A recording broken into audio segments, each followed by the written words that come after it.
How's it going, everybody? Hope you guys are having a fantastic day thus far. Wanted to get on here and make a quick video about the current gold spending event for Mephisto Diamonds, which I do think is a trap. And there's some juicy offers that look good on the surface, but honestly, it's not worth your time, especially if you are one of the players who is resource strapped, which I think is the vast majority of players. We're also going to talk about the negative zone, this Sword Master Unlock event, to give you a quick guide, the teams I use, and some tips for each node, as well as just showing some of the footage there. So hopefully help you guys, but I have some thoughts on that event as well. But let's go ahead and let's jump in game real quick and go over the Soul Collector event. You can see here, actually you can't see, kind of blocking it. I'm currently at 175 million points. Okay, now you can see it up here. This is simply because I did all of my play battles. I did unlock Wolfsbane. And I built Wolfsbane up to 105. That's our current max, right? And that got me all the way up here, which currently places me in the top 2,000. But Mobile Gamer 365 is right here. Interesting. But don't let that fool you. I'm not going to be top 2,000. Because the other inputs that they have for this event, of course, they're going to have extra stars levels for Wolfsbane here. You see giving 40 million, the equivalent of spending 40 million gold, 80 million, 160 million for those at 7 yellow stars. Spending gold is 1 point per, and earning Wolfsbane Diamond Orb fragments is 5,000. So if you do 5,000 times the 2,000 Orb fragments there are, that's what you're actually going to get. I think it's 100,000 points or something like that. No, that's not right. 2,000 times 5,000. You do the math on that. It's got to be like 200 million or something silly like that, right? Because these numbers are so inflated because they're expecting people to break the bank on gold, which is the trap at the end of the day. Do not do that. Listen, I didn't get top 2,500 for the Old Man Logan event, okay? It's not going to end my life not having 4 diamonds on Old Man Logan. Same thing with not having 4 diamonds on the Mephistos here. The reason you would want to compete in an event like this should not be for the diamonds that they're putting on these characters, because although 50% base stats is nice, it doesn't make or break your game. It would be for these other things, right? It would be for the, and definitely not the diamond orbs. That's just RNG garbage, right? It's the purple 5 ions and the mutant gear. Now, unfortunately, because we're onto this new progression path, this new purple 5, and because they introduced these new diamonds, which they think everybody wants, we're only getting one side of the mutant gear, which feels really, really bad. We're going to get the other side of the mutant gear in the next leaderboard event. At least that's what they did for the previous leaderboards that had this sort of setup, which means like whatever you rank here, you want to mimic that at the very least in the next event so that you don't have this wild disparity. Which is, I mean, who knows what the next leaderboard event, maybe it's going to be diamonds for Professor X, and then everyone is going to go crazy on it. You're not going to be able to kind of match out your mutant mini uniques, right? This is an extreme example, but you see where I'm going with this, right? Anyway, I want to talk about some of the avenues you have to spend gold, and I want to talk about some of the things that you should be spending gold on instead. So if we head on over to the orbs, well, not him. He's garbage. don't spend your gold on him. I guess do, because you need him for a nihilist, but he is garbage. I maintain that. Anyway, there are some orbs you can open up using your gold here. We have the Blood Forged Orb. This is going to cost you, what is it? It's 1 million or something like that, right? Where is it? It's 1 million gold per orb, and it does have gear tier 20 in this. I think out of all the options, this is the option I hate the least, although this is also straight RNG garbage. So right pillar is just origin gear, left pillar is just origin gear. In the middle, this is where you can get gear tier 20, 40%, you'll get 3 of them, okay? So if you have like a crap ton of gold and you want to go hard in this event and you never want to worry about gear tier 20 again, I think this is probably the place to go, but you could also pull some shit like that, right? And that's 1 million gold down the drain. I'm not going to be entertaining that. We have other things we need to spend our gold on, as we're going to talk about. There's also the Void-Born Orb. This is actually kind of nice for people that don't have Odin yet, for a player on the up-and-coming. Costs 600,000. It gives you a baseline of 100,000 T3 level 1 ions. If you're not in a very active alliance, or you don't spend anything, so you're getting nothing for bang for your buck, this is actually not a terrible way to get your purple ions up and get a bunch of crystals for a quick Odin unlock. I gotta say, I don't hate this orb for players on the up-and-coming, but also when you're on the up-and-coming, you have so many other things that you need to spend your gold on. You know, character building, which is the main thing in this game for success. So you want to be very careful when it comes to that. And then there is, of course, offers. So if we go and we scroll over to the events portion, we can see a bunch of these different gold offers. So if you spend 10 million gold, you'll also get 5 million points. This is worth 15 million milestone points total. For those of you who bought Wolfsbane, how does this make you feel? 10 million gold is the same as, well, it's very, very close to what they gave for Wolfsbane, right? Or they didn't give 200 million, they gave 20 million. Then we have the Wolfsbane Diamond Orb Fragment. So for 25 million, you get your shot at a 1 to 3 diamond on Wolfsbane. Brother, unless you bought her up to 7 yellow stars, that doesn't mean shit. Okay, so this is also, in my opinion, a massive trap for most players. You're not going to get her to 7 yellow stars for the vast majority of you for months and months and months and months. And by then, maybe you would have pulled her by RNG. Maybe you're going to get one of these orbs through one of the other events they have running this month. Or maybe you could wait an extra 2 months and just directly promote her, right? Here's where it starts to get a little interesting. Not this one, but 30 million gold for 1 million purple 4. That's not right. That's just not. I know 1 million purple 4. It's still new, but it's not the right number. That would need to be like 5 million for me to be interested, honestly. Because purple 4 is in the gate. Purple 5 is the gate, okay? 40 million gold for 1 million purple 5. To put that into perspective, 40 million gold is nearly, I think it's like 45. It's nearly 45-ish million gold to level up a character, put all their T4s on them, and put their gear tier on them, right? So by doing this, you're forfeiting the gold needed to build up an entire character. But there's 2 things you need to build up characters, right? Of course, well, there's more. You need the T4s, you need the gear, but just for the levels themselves, this is what I want to talk about. You need gold and you need training materials. The only reason somebody should buy this offer is if A, they're in a really big rush to unlock Blue Marvel. If you already have Blue Marvel, this is not the right math for you, okay? But also B, they have so much more gold than they have training materials to spend that gold. And I think that is a more rare category of players than it has ever been before. So though this, I think, is the best way to spend your gold if you want to spend it, it's a very, very rare case. I mean, I don't even know if it's best. The Gear Tier 20 stuff, even though it's RNG, might be better in the long run than this, to be honest with you. Especially if they don't, fix their tune when it comes to Gear Tier 20. Just my thoughts on that. Then there's the Radiant Diamond Orb. This is one goddamn orb for 40 million gold. Brother, this is for the Krakens of the Krakens of the Krakens. This ain't it. Do not... If somebody came to your house and was like, roll these dice, if you get over a 3, I'll double your house. It's not even like that, sorry. No, that's a terrible example. Roll these dice. If you roll over a 3, I'll give you a new gnome to put in your garden. If you roll under a 3, I get your fucking house. That's the real analogy, okay? Don't do this. Don't do this, please, unless you're the Kraken or the Kraken. This ain't worth it. Those diamonds are nice. They don't break the game. They don't help the game, but they don't break the game either. So definitely don't do that. That's my thoughts on this event, guys. It's not the end of the world to not get the diamonds on Mephisto. It's not the end of the world to not get Blue Marvel for like another week. This event is going to get scummy in the final hours, okay? Absolutely scummy. And don't forget, during this event, we will be unlocking Sentry. We're going to be unlocking Sentry, so you should...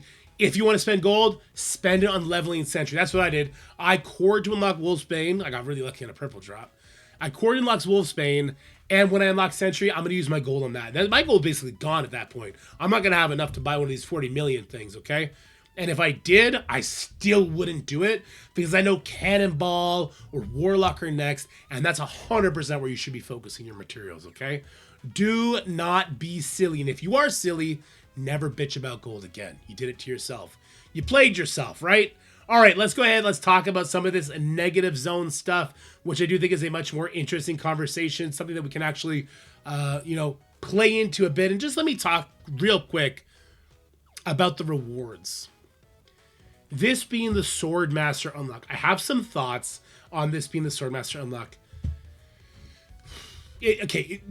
In a perfect world, this would never be this sort of unlock, but it doesn't mean this event doesn't have its place, right?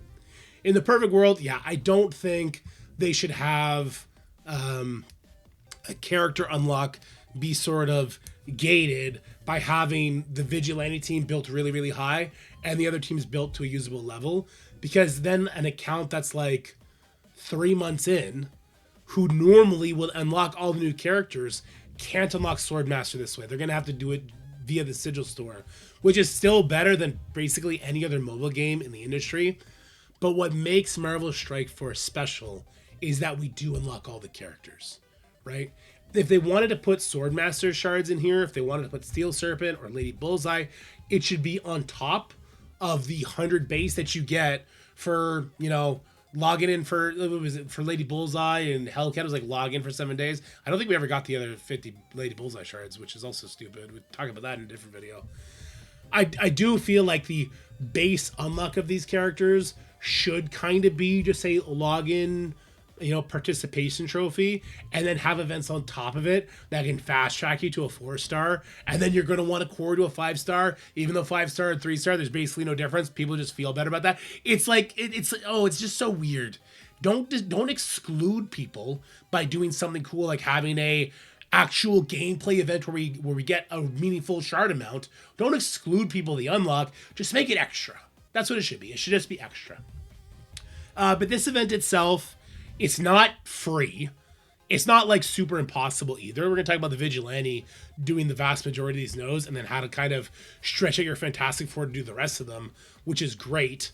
It's not free, but it's also not impossible. I liked the gameplay here. Like, for the 30 minutes I did it today, I had a lot of fun. I was like, oh, this is great. Oh, I lost this node because I forgot I got to do that kind of thing, right? And then I went back and I did it because, unlike the Thunderstrike raid, we could back out, no extra energy cost, no shenanigans. I really, really did like this negative zone. I liked the gameplay. It was fun. It was high level stuff. There was like meaning behind how you finish nodes so that you can start a new node in a positive manner. I liked that sort of strategy. Let me know what you guys think about the gameplay here. And then as a separate topic, let me know what you think about the Swordmaster shards being here. But also, let me get this suggestion out there. If they wanted to make this sort of a way that characters get unlocked, give 100 shards for the first run. Okay? And then give, you know, RNG diamonds 4 and 5 for Vigilante and Thunderbolts, whatever bullshit teams. Give that, like, 5 of them away as the, oh, you did it twice kind of thing. Because if this was a 7-day event where to get the unlock, you just needed to beat it once, that's a lot more palatable than having to do it twice for 50 shards each, I find. I just, there's better ways to structure this. It's not terrible, but it's not great either if you're a new and up-and-coming player. So I think that I celebrate the challenging content, though the manner of rewards here I think is a little off, for sure. All right, but let's talk about this. So the negative zone tips. Hey, nodes 1 through 10, just use Vigilante, even after that Odin node. I got some tips for you here, and there's going to be some gameplay. Hopefully I edited it in during this. For node 2, which is one of the hard... So for node 1, I got nothing for you. Just beat that node. Come on, don't be silly. For node number 2, you're going to have endgame Thanos' drop in. What you want to do is you want to get a trauma on those endgame Thanos by making sure Silver Sable's ultimate is ready when they drop in. And then get a Daredevil special on at least one of them. Because that Daredevil special is actually your only source of offense down on the Vigilante team. If you go with Quasar, then you'll have another source. But if you go in with just the Vigilante team, get that one source of offense down. You can then push both Thanos. You're not going to die because one of them is going to tickle you. The other one does a moderate amount of damage. And you should be good on that front. For node number 3, make sure that, again, when Skrull drops in, your Silver Sable ultimate is ready. So you can get a Disrupt trauma on him immediately. For node number 4, and this is going to be very thematic for the raid itself, is don't let yourself get vulnerables. That's why we have Daredevil up here as a fortifier, because whenever it's his turn, he's just going to clear his vulnerables. Because as the tank, and he's always going to be taunting, if he gets hit by one of these characters with the extended health pools, it will kill him. I really hate that aspect about strikers, but this fortifier mechanic is a way to counter that. So just make sure your Daredevil is a fortifier. And just on the topic of ISOs, make sure your Hitmonkey is a striker, because he will extend debuffs, including things like the offense down we just talked about, or even his own stun, bleeds, all that kind of stuff. Really nice to have him as a striker. For node number 5, take out your Elektra. Don't bring in a stealth character. I just went in with Quasar instead. Yeah, the enemies are still going to get a couple turns, but it's okay. As long as those Dockets don't get to go, you'll have a quick turnaround. You'll take them out. Node number 6, that's where the 2 Black Knights are in the Apocalypse. Once you do your Silver Sable ultimate, try not to, I think it's don't kill more than 4 enemies. Because the next wave drops in with the 2 Black Knights on it. You want to kill them all at once. And the way to do that is Silver Sable ultimate. Make sure she's landing all her defense downs. The Hitmonkey offense up. And then the Punisher ultimate to clear everybody. If your Silver Sable is having a really hard time landing her defense downs from her passive, make her a skirmisher. I have her as a raider here because my Silver Sable's big, but you can make her as a skirmisher. She'll land more of those defense downs. Node number 7, very, very simple. I just wanted to say, like, hey, make sure you hit Monkey Stun the Omega Red. No big deal there. And for node number 8, you want to absolutely nuke the Odin using all your cooldowns. You want to only deviate to put Hit Monkey Ultimate on the Blade. The second hit will still go to Odin, but that initial stun will take care of that Blade for you. And if you absolutely need to, because your Vigilante team is smaller, don't use your Electra ult turn 1, use it turn 2. But if you need to cycle all the way around to turn 2, you have to have your Silver Sable land her slow from her opening ability. So make sure you get that done, okay? Also, on that node 8, this is our last raid node. You're going to want to make sure you take your time on that final Dormammu Illuminati wave and build up your cooldowns. What I did is I killed the Hank and the Captain Britain and the Dormammu really quickly. There's a man thing off in the corner building up barrier the whole time. I let him do his thing, and when it was just him, put on auto basic, and I was able to enter node 9 absolutely with no problem. For node 9, slow play so you don't get... because you don't get infinite energy anymore. Again, raid rules are gone. So when we beat node 9, I will use my Silver Sable ultimate. I will use my Hit Monkey ultimate. After that, I'm kind of big chilling, okay? Hit Monkey, for what it's worth, he's still going to get energy anytime an enemy dies, but nobody else in your team will. So be very, very, very frugal with your abilities, especially that Silver Sable ultimate. So you're going to get to do the Silver Sable ultimate once every second node kind of thing.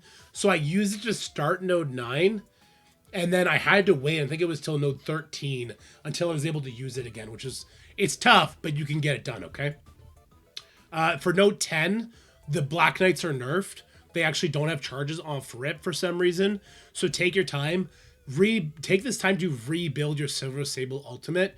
Your Daredevil is an absolute beast of a healer here. If you need to play around with healer ISOs to make this even more manageable, do that. But yeah, the Starjammer team doesn't hit very hard whatsoever. Like, very, very weak, actually. All right, that leads us into starting to play with some other teams at that point. For node number 11, that's the Mephisto node, you could go in there with a curse. If your curse is built up, they'll wreck it really, really nicely. The problem is I enjoyed using a curse on the following node more. But yeah, you can absolutely one-shot this with a curse. You can also go in there with Fantastic Four and Quasar. But you got to be super, super careful not to use all your cooldowns here. I used the Invisible Woman ultimate, and then I missed it for so many more matches after that because it takes so long to build that particular ability back up. I think I would still run it. I think I would still use the Invisible Woman ultimate, but then use nothing else. Like I was using Franklin basics. I used the Human Torch special. I'm not sure I would because the enemies died too quickly, but if you have a smaller team, definitely use that. But after that, like use very, very, very few abilities. That's going to be key so that you can go into the next nodes a little bit better. For node 12, a curse can one-shot this. Make sure you don't use Satana's ultimate for turn 1 against the Gladiator. Save it for turn 2 because it's going to bring your whole team all the way back up. Now, if your curse is not super built and you use Fantastic Four in the node before, come in here with your accursed. I assume you have them somewhat built up. Or your Thunderbolts or whatever other team you can bring in here, right? Knock those endgame Thanos to 50% life, die. Make sure you don't leave it if those endgame Thanos go back above 50%. Make sure their health is yellow if you're going to do this burn attack. But you do that, let them die, come back in with Fantastic Four. Now that the enemies don't have any cooldowns, like Apocalypse isn't going to have his abilities, the endgame Thanos will be burnt, all that kind of stuff. The Morgan Le Fay won't have her abilities. Your Fantastic Four can come in and just kind of basic everything to death. I did walk somebody through this in my alliance, so that was pretty cool there. And you can rebuild your cooldowns with Fantastic Four because we are going to need those on the later nodes. So if your curse can one-shot like mine did, cool. Your Fantastic Four, if you use them above, they're going to be in a worse position than what you would like, but it's still manageable, okay? All right, for nodes 13, I just backed to Vigilante. And I did not have... I had Silver Sable Ultimate up because I did not use it all the way through node 10. But I did have Hit Monkey Ultimate up because he's getting energy while we're killing enemies. And that was able to kind of carry me through. The Eternals drop. Arena rules are on for them, so they will spam a bunch of abilities, but they hit really, really weak. So after they did their kind of back-to-back ults, my Daredevil Modern, he had his special up. It actually didn't cleanse them. It flips their abilities, gives them a gigantic heal, and you go from there. So I really enjoyed Vigilante back on node 13. For node 14, this was where there's like 2 Omega Reds and like a Captain Sam and a Havoc. This node hits really weak. So I did not get to heal up or rebuild the cooldowns for my Fantastic Four on node 12. I did on node 14, and I did it from scratch. So Fantastic Four, subbing out Thing for Quasar, and I put Healer ISO on Reed, on Quasar, and on Johnny. And through those, I was able just to heal up forever. And then I was able to rebuild all my cooldowns, which was fantastic. I was really thankful node 14 was so lowly tuned. And that'll bring us to the last 2 nodes. Node 15, there's Black Knights on that node, and they do spawn with their charges for every single team, except for Thunderbolts. For some reason, even though Songbird is at 132, the enemy Oath goes first, and when the enemy Oath does her turn, the Black Knights, they just lose their charges, which is something we've seen in PvE before, if you let the enemy take a turn before you. But yeah, I just let Thunderbolts go in there.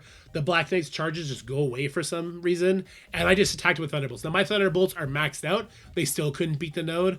I got it to the point where there was just a bunch of Night Stalkers left, and then I cleaned it up with Fantastic Four. And again, my Fantastic Four, I was using basics, got them built back up. I think I left the healer ISOs on them so they would heal up all the way for the final node, and that was sort of a big key for success there. And then there was node 16. I think this node used to have Odin on it, and now they replaced it with a Old Man Logan. And this node is sort of stupid. I really dislike this node because they have Dawkins. So this is the arena node, right? They have Dawkins, which if you go in there with your Fantastic Four, Invisible Woman, Go Stealth, they get speed stat. They run the fuck over you. Old Man Logan is getting a billion assists because they also have Illuminati who gets speed up on spawn.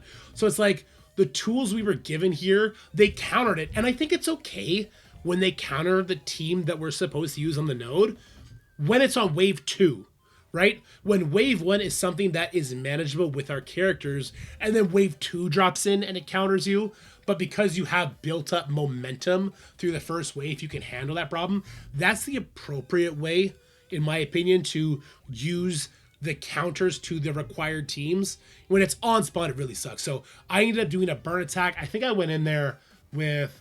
Well, my Curse were still alive. It was a Curse I went in there with. My Curse were still alive because they one-shot node 12. I went in there with a Curse, got ran the fuck over because Crucible rules aren't on. The Old Man Logan took a billion turns. The Dawkins took a billion turns, right? But when I went back in, and it might have just been lucky because obviously to kind of navigate Old Man Logan's cooldowns is impossible because of the amount of energy he gets when he does an assist or a basic, whatever. But the Dawkins didn't have energy. So then I went back in with Fantastic Four, and my Invisible Woman one-shot everybody. And I mean, she is big. She's 3 diamond, gear tier 20, ISO 5, but she one-shot everybody. You don't need to one-shot everybody. Other characters would obviously pick up the slack from there. But yeah, the burn attack on node 16 felt very necessary. And that's sort of it. And that's why I kind of think that this mode would be infinitely better if the first run gave the shards and the second run gave you like RNG vanity rewards and those diamonds, right? They're not vanity. They help you in PvP modes and stuff like that. But because of the RNG nature of them, I don't find it to be like the do or die. Sorry, my alarm went off. I gotta get the kid from school. This is a snow day. I didn't find them to be as like suffocating to miss. The shards should have all been on the first run. Anyway, guys, I hope you enjoyed this video. Hopefully I got some of the footage up there for you guys. I am kind of on a tight timetable today with it being a snow day in Canada and still working through COVID. But let me know about what we talked about in this video, how you feel about it, how you're feeling about the game right now. I know we're kind of going through some tough times right now. This week is interesting because they did give us a lot of stuff to do, which is fun. It doesn't feel like it has answered the community's major issues, right? Like, we do have gear tier 20 in these milestones, but you got to spend a pretty penny to get them. Like, I'm leveling up Sentry, and that's probably it. So I am going to get another 8 orbs, 8 times 4 is another 24 gear tier 20 pieces. And like, that stuff adds up when it's sprinkled out throughout the game. Like, if we had gear tier 20 in the negative zone, and if we had gear tier 20 through Cosmic Crucible or through War, through whatever the case may be, right? That's sort of the natural progression for the second tier, what I call the second tier vector of build. And we haven't seen that. We haven't seen Gear Tier 20 kind of go into all those places.